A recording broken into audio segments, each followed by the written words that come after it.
দেখুন কিভাবে মাছ ধরতে হয়, ভালো করে দেখুন।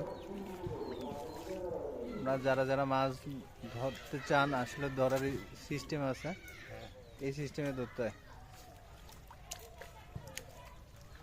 দেখুন এই বাচ্চাটা কিন্তু ওনার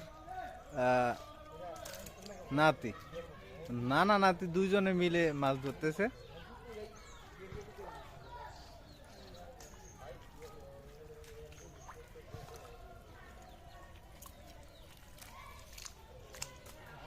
দেখুন একটা মাছ কাদার ভিতরে হারিয়ে যায়, কিন্তু তারপরেও খুঁজে বের করতে হয়। এই একটা মাছ পেল।